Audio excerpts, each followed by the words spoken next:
जय हिंद प्यारे बच्चों। देखिए प्यारे बच्चों, अगर आपका भी एग्जाम जो है कक्षा 9वीं का ये वार्षिक परीक्षा जो होने वाला है, ये जो है 19 मार्च का जो साइंस का पेपर होने वाला, अगर आपका भी है तो यह वीडियो आपके लिए काफी महत्वपूर्ण है, क्योंकि इसमें जो मैं आपको 100% वायरल जो है क्वेश्चन पेपर आपको करवाने वाला हूं। तो वीडियो को पूरा अंत तक देखिएगा, ये काफी महत्वपूर्ण है क्योंकि आप फाइनल एग्जाम जो है परीक्षा देने वाले हैं। तो साइंस का जो ये पेपर है, ये साइंस का जो पेपर है प्यारे बच्चों देख रहे हैं, इसका ये वायरल ओरिजिनल क्वेश्चन पेपर है प्यारे बच्चों।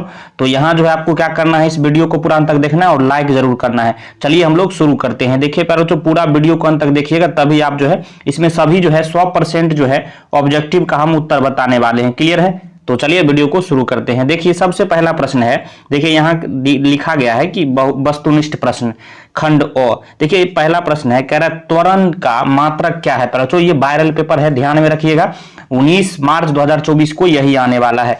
त्वरण का मात्रक क्या होता है पर याद रखिएगा, त्वरण का मात्रक जो है मीटर बट्टे सेकेंड स्क्वायर होता है, मीटर पर सेकेंड स्क्वायर होता है, याद है। तो यहां जो है ऑप्शन ए बिल्कुल सही हो जाएगा, मीटर पर सेकेंड स्क्वायर। क्लियर है? अब दूसरा प्रश्न कह रहा है कि निम्नलिखित में कौन एक अदिश राशि है। पर बच्चों अदिश राशि यहां ऑप्शन के अनुसार क्या हो जाएगा, तो याद रखिएगा यहां जो है चाल जो है अदिश राशि है, ऑप्शन बी सही हो जाएगा प्रश्न 2 का। अब देखिए प्रश्न 3 कह रहा है कि समय के साथ वेग में परिवर्तन की दर को कहते हैं। समय के साथ वेग में परिवर्तन की दर को क्या कहा जाता है पर बच्चों, याद रखिएगा त्वरण कहा जाता है। यानी प्रश्न संख्या 3 का जो ऑप्शन सी सही हो जाएगा, याद रखिएगा। प्रश्न 4 कह रहा है बच्चों कि 20 मीटर प्रति सेकंड की चाल से यदि कोई व्यक्ति चल रहा है तो किलोमीटर प्रति घंटा में उसकी चाल क्या होगी। पर बच्चों याद रखिएगा, मीटर प्रति सेकंड को जब किलोमीटर प्रति घंटा में बदलिएगा तो उसमें जो है 18/5 से गुना होता है। तो 20 गुने क्या करेंगे 18/5। अब देखिए यहाँ कट जाएगा 5 चौक 20, तो 18 चौक कितना हो गया 72। तो ये 72 किलोमीटर प्रति घंटा निकल के आ गया। ऑप्शन देख लीजिएगा, ऑप्शन जो है आपको सी दिया गया है, बिल्कुल सही हो जाएगा। तो प्रश्न संख्या 4 का ऑप्शन सी सही है, याद रखिएगा। चलिए प्रश्न जो है 5 क्या कह रहा है, जो प्रश्न 5 को पढ़िए। कह रहा है कि जब कोई वस्तु एक निश्चित बिंदु के आगे पीछे चलती है तब इस गति को कहते हैं। देखिए कोई निश्चित फिक्स पॉइंट जो है, निश्चित बिंदु के आगे पीछे जब चलती है कोई वस्तु, तो इस गति को क्या कहते हैं प्यारे बच्चों, याद रखिएगा इसे हम लोग दोलनी गति कहते हैं। तो प्रश्न संख्या 5 का ऑप्शन ए सही हो जाएगा, याद रखिएगा। प्रश्न 6 कह रहा है कि किसी पिंड के द्रव्यमान एवं वेग के गुणनफल को कहते हैं। पर बच्चों किसी पिंड के द्रव्यमान एवं वेग के गुणनफल को क्या कहते हैं, तो संवेग कहते हैं। पर याद रखिएगा प्रश्न संख्या 6 का ऑप्शन डी सही हो जाएगा, क्योंकि संवेग बराबर क्या फॉर्मूला होता है, P बराबर mv, मतलब द्रव्यमान गुने वेग। क्लियर है? कॉन्सेप्ट समझ में आ गया? देखिए प्रश्न 7 कह रहा है, देखिए सारे ही प्रश्न वायरल है बच्चों, तो वीडियो को पूरा अंत तक देखना और इस वीडियो को शेयर जरूर करिए अपने दोस्तों में, ताकि उनको भी हेल्प मिल सके। 19 मार्च को ये पेपर होने वाला फाइनल। प्रश्न 7 कह रहा है कि बल का ऐसा मात्रक होता है। बल का ऐसा मात्रक क्या होता है पर बच्चों, आपको पता होगा न्यूटन होता है। तो प्रश्न संख्या 7 का ऑप्शन ए सही हो जाएगा, न्यूटन। प्रश्न संख्या 8 कह रहा है किसी गतिशील पिंड का वेग दुगुना करने से उसका संवेग हो जाता है।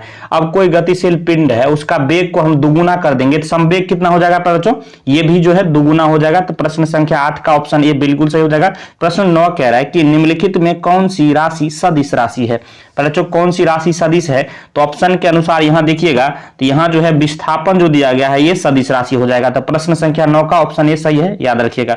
प्रश्न संख्या 10 कह रहा है कि चाल का एसआई मात्रक क्या होता है। पर बच्चों चाल का जो है एसआई मात्रक क्या होता है, तो मीटर प्रति सेकेंड होता है, याद रखिएगा। तो प्रश्न संख्या 10 का ऑप्शन ए यहां बिल्कुल सही हो जाएगा।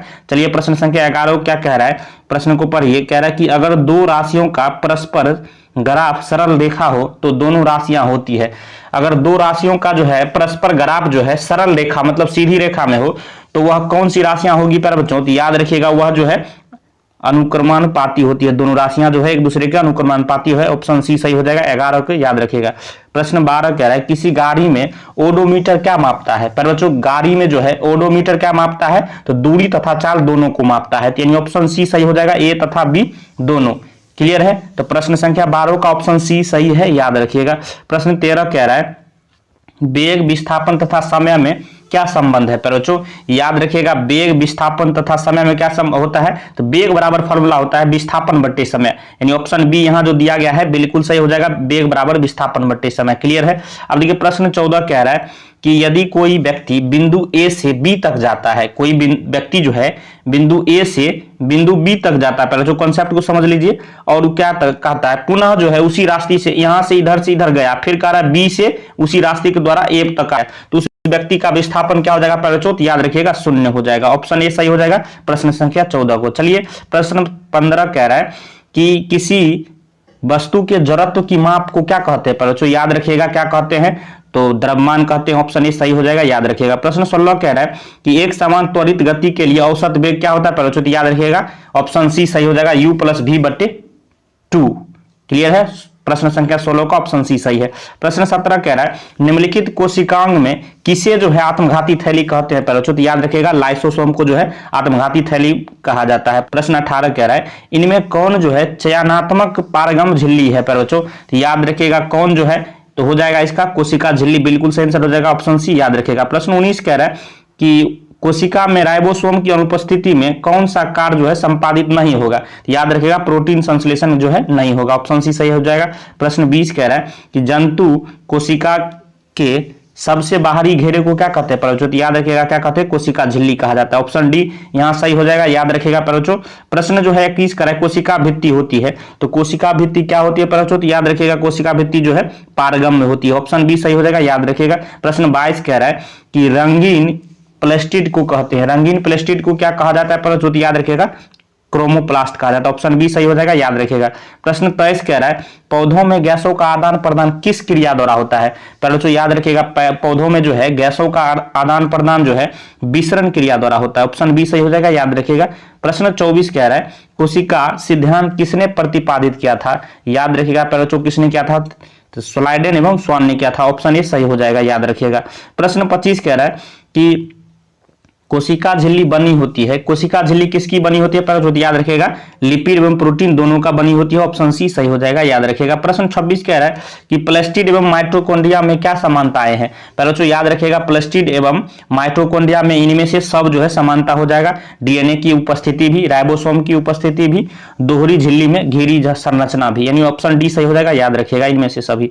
प्रश्न 27 कह रहा है कि किसके द्वारा मिट्टी से जल और खनिज लवण पत्तियों तक पहुंचाया जाता है, पहले तो याद रखिएगा इसका काम जो है जाइलम का होता है, मिट्टी से जल एवं खनिज लवण को पत्तियों तक पहुंचाना। ऑप्शन ए सही हो जाएगा, जाइलम, याद रखिएगा। प्रश्न 28 कह रहा है कि पौधों की लंबाई किस उत्तक द्वारा बढ़ती है, पहले तो याद रखिएगा ये जो है शीर्षस्थ विभोजतक द्वारा जो है।